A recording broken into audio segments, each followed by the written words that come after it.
Cycle चलाओ जी भर के, जियो जी भर के।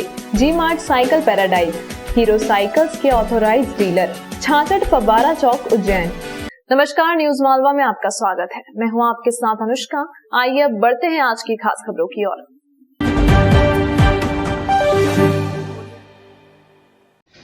साल 2035 तक के लिए तैयार हो रहे उज्जैन शहर के मास्टर प्लान को लेकर शुक्रवार को अहम बैठक हुई है। कलेक्टर कार्यालय के बृहस्पति भवन में उच्च शिक्षा मंत्री डॉक्टर मोहन यादव, अन्य जनप्रतिनिधियों और कलेक्टर आशीष सिंह की मौजूदगी में मास्टर प्लान के लिए आई आपत्तियों और सुझावों पर सुनवाई की गई। मास्टर प्लान पर कुल 463 आपत्तियां या सुझाव प्रशासन को मिले हैं। इनमें से आधे से ज़्यादा तकरीबन 258 आपत्तियां या सुझाव सिंहस्थ क्षेत्र से संबंधित थे। आपत्तियां दर्ज कराने वाले 14 लोग तो चाहते थे कि इंदौर नागदा बाईपास रोड के गांव सावराखेड़ी, जीवनखेड़ी को सिंहस्थ के लिए आरक्षित ही रखा जाए।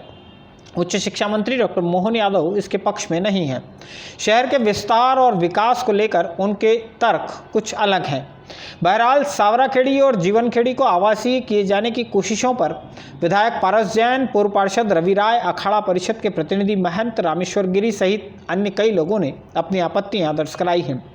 इस बैठक में सिंहस्थ आरक्षित और सिंहस्थ अनारक्षित जमीन के अलावा भी कई सारे मुद्दे थे, लेकिन आपत्तिकर्ताओं और बैठक में शामिल लोगों का ध्यान केवल सिंहस्थ से जुड़े विषयों पर ही केंद्रित रहा। शहर के नए प्रस्तावित मार्गों की चौड़ाई कम करने, नया मार्ग बनाने से संबंधित 41 आपत्तियां या सुझाव भी सुनवाई में शामिल थे। इसके अलावा दशहरा मैदान क्षेत्र को आवासीय सह वाणिज्यिक किए जाने के संबंध में 5 और शिप्रा नदी तट से 30 मीटर तक अधोसंरचना के विकास कार्य करने, 30 मीटर से 200 मीटर के दायरे में अन्य उपयोग स्वीकार करने, इंदौर रोड पर तपोभूमि से त्रिवेणी तक सर्विस लेन बनाने जैसे मुद्दे भी इस बैठक में शामिल किए गए थे। मास्टर प्लान पर आई आपत्तियों या सुझावों को दर्ज कर लेने के बाद अब इन्हें अंतिम निर्णय के लिए राज्य शासन को भेजा जाएगा और राज्य शासन इसे फाइनल कर लागू कर देगा। मांग है कि सिपरा के आसपास का त्रिवेणी से लगाकर मंगलनाथ तक का पूरा क्षेत्र सिपरा के आसपास का जो है वो सिंहस्थ आरक्षित रहना चाहिए। उसमें किसी प्रकार की कोई गतिविधियां ना हो। आपत्तियों की सुनवाई रखी गई थी। लगभग 550 कुल आपत्तियां प्राप्त हुई हैं। उनमें से सबसे अधिक लगभग 250 के आसपास आपत्तियां ऐसी हैं कि जिनकी सिंहस्थ के लिए आरक्षित जो क्षेत्र है उसमें भूमियां हैं उसको उससे मुक्त कराना चाहते हैं। लगभग 250 के आसपास इस प्रकार की आपत्तियां प्राप्त हुई थी। दूसरे नंबर पर जो मास्टर प्लान की रोड्स हैं उनके चौड़ा करने से संबंधित या उनको सगरा करने से संबंधित आपत्तियाँ जो है प्राप्त हुई थी। इसके अलावा कई सारी आपत्तियां सिंहस्थ क्षेत्र के लिए आरक्षित करने की या फिर आवासीय और कृषि को या मिक्स यूज को आपस में इंटरचेंज करने की या फिर औद्योगिक से आवासीय करने की आपत्तियां प्राप्त हुई थी। सभी आपत्तियों की सुनवाई जो है वो कर ली गई है और समिति के द्वारा अपने कमेंट्स के साथ में, अपने रिकमेंडेशन के साथ में इनको शासन को भेजा जाएगा। अंतिम निर्णय इसमें शासन को करना होगा। क्षेत्रीय परिवहन कार्यालय यानी आरटीओ के समानांतर एक और आरटीओ चलाने वाले दलाल प्रदीप शर्मा की मुश्किलें बढ़ सकती हैं। इसके साथ ही आरटीओ संतोष मालवी की मुश्किलें भी बढ़ने वाली हैं। गुरुवार की शाम दलाल प्रदीप शर्मा के कार्यालय और घर से मिली आरटीओ कार्यालय की फाइलों के मामले में शुरुआती जांच में आरटीओ संतोष मालवी की लापरवाही या संलिप्तता सामने आने के बाद आरटीओ मालवी के खिलाफ भी कार्रवाई होना लगभग तय है। कलेक्टर आशीष सिंह की ओर से आरटीओ संतोष मालवी को निलंबित करने का प्रस्ताव बनाकर संभागायुक्त संदीप यादव को भेज दिया गया है। 1 या 2 दिन में इस पर निर्णय हो सकता है। आरटीओ कार्यालय के पिछले हिस्से में 8x8 की दुकान से समानांतर आरटीओ चलाने वाले दलाल प्रदीप शर्मा के खिलाफ एफआईआर भी दर्ज हो सकती है। प्रदीप शर्मा के घर से एडीएम नरेंद्र सूर्यवंशी को जो फाइलें मिली हैं उनकी सत्यता पता करने के लिए शुक्रवार को आरटीओ कर्मचारियों के बयान भी दर्ज किए गए हैं। से कल एक सूचना प्राप्त हुई थी कि आरटीओ के कार्यालय की कई सारी फाइलें एक प्राइवेट जगह पर रखी गई हैं और कई सारे काम जो हैं उसी जगह पर हो रहे हैं। तो मेरे द्वारा एडीएम को भेजा गया था और जब एडीएम ने वहां पर जांच की नरेंद्र सूर्यवंशी जी ने, तो शिकायत सही पाई गई।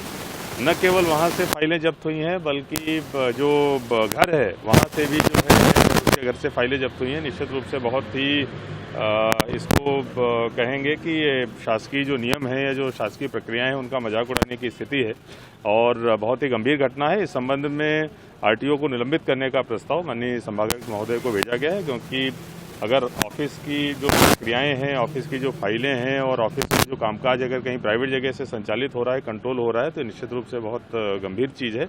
और साथ में जो प्राइवेट व्यक्ति है उसके खिलाफ भी हम लोग कानूनी कार्रवाई बहुत जल्दी शुरू करेंगे।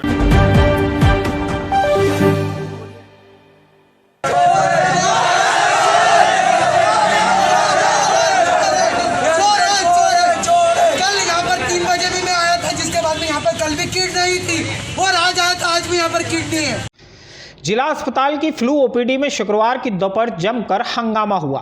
फ्लू ओपीडी में शुक्रवार को तकरीबन 300 ऐसे युवक पहुंचे थे जिन्हें देवास में आयोजित होने वाली सेना भर्ती रैली में शामिल होना था। भर्ती रैली की शर्त है कि इसमें केवल उन्हीं युवकों को शामिल किया जाएगा जो कोविड निगेटिव रिपोर्ट सबमिट करेंगे। उज्जैन और आसपास के कई जिलों से भी युवक जिला अस्पताल की फ्लू ओपीडी में पहुंचकर अपना कोविड टेस्ट कराना चाहते थे, लेकिन यहां टेस्ट किट ही खत्म हो गई। टेस्ट किट खत्म होने पर सेना भर्ती रैली में शामिल होने वाले युवक हंगामा करने लगे। फ्लू ओपीडी के बाहर इन्होंने धरना दे दिया।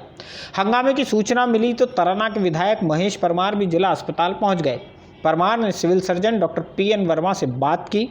सिविल सर्जन ने ताबड़तोड़ 100 टेस्ट किट का इंतजाम करवाया और इसके बाद दोबारा से युवकों को टोकन आवंटित कर इनके टेस्ट किए गए। सिविल सर्जन गैर जिम्मेदार अपना जवाब दे रहा है। आपने खुद ने देखा आपके माध्यम से कि बेचारे बच्चे लाइन में लगे, यहाँ लगे हैं 200-300 बच्चे माधवनगर हॉस्पिटल में लगे, RD गाड़ी मेडिकल कॉलेज गए, और जहाँ सरकार दावे कर रही है और जिला प्रशासन कर रहा है कि सब जगह कोविड की जांच हो रही, तो अभी आपके सामने तो हमने ये बात की कलेक्टर साहब से बात की, SP साहब से बात की कि साहब तत्काल इन बच्चों का भविष्य का मामला है। बेचारा हमारे किसान के बच्चे हैं, मजदूर के बच्चे हैं, मेहनत परिश्रम करके पिछले 3 साल से ये आर्मी भर्ती इस रैली का ये लोग इंतजार कर रहे थे, तो इनके भविष्य का मामला, इनके भविष्य के साथ खिलवाड़ कर रहे हैं। तो अभी सिविल सर्जन हमने जब इनको डराया कि यहाँ सिविल हॉस्पिटल के सामने हमें मजबूरी बस चक्का जाम करना पड़ेगा, तो अभी आए और ये जांच चालू की है।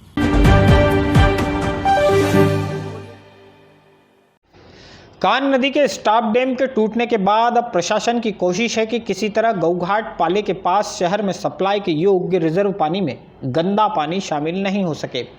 कान नदी के रामवासा वाले पाले के गेट निकाल दिए जाने के कारण कान नदी का पाला टूटा था। रामवासा पाले के सारे गेट दोबारा लगा दिए गए हैं। कलेक्टर आशीष सिंह ने बताया कि कान डाइवर्शन लाइन को भी पूरी क्षमता के साथ चलाने के निर्देश जारी किए गए हैं ताकि शिप्रा का जल पूरी तरह दूषित होने से बचाया जा सके। हैं जहाँ पे जो पीछे की तरफ एक रामवासा में गेट निकाल दिए गए थे, उन गेटों को फिक्स कराया जा रहा है। कल लगभग कुछ बंद भी करा दिए गए थे, थोड़ा बहुत लीकेज है जो आज पूरी तरीके से बंद करा दिया जाएगा, और वहाँ से अगर हमको थोड़ा बहुत पानी का बहाव कम मिल जाता है तो हम लोग जो बंद बना था उसको भी वापस सही कर लेंगे। खान नदी का डाइवर्जन वापस पूरी तरीके से पूरी क्षमता से चलाने के लिए EWRD को निर्देशित कर दिया गया है। जो बीच के लीकेजेज हैं उनको सुधारने का काम बहुत जल्दी कर लिया जाएगा। हम लोग पूरे प्रयास कर रहे हैं कि किसी भी तरीके से ऐसी स्थिति ना निर्मित हो कि वो पानी आगे तक आ पाए जहाँ से पेयजल लिया जाए।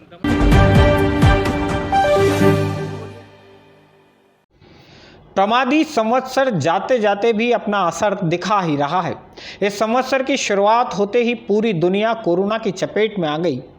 हमारा शहर भी इससे अछूता नहीं रहा।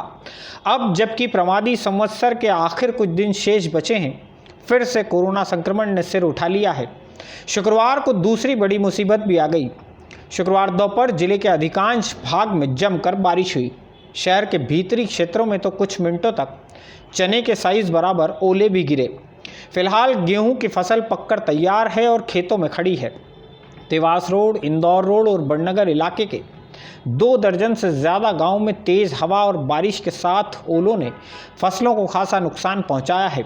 धतरावदा, जवासिया कुमार, मानपुरा, लालपुर, दुधेसरी, जवासिया, चिंतामण, तालोद, पालखेड़ी, चांदमुख, कुमारिया, हामुखेड़ी, दताना मताना और नरवर गांव में तेज़ हवा के झोंकों के कारण तैयार गेहूं की फसल आड़ी हो जाने की सूचना है।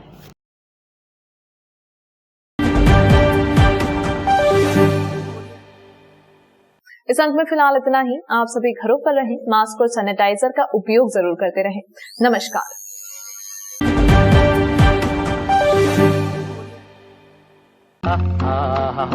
वाह, ताजगी का दूसरा नाम फेमस गोल्ड टी।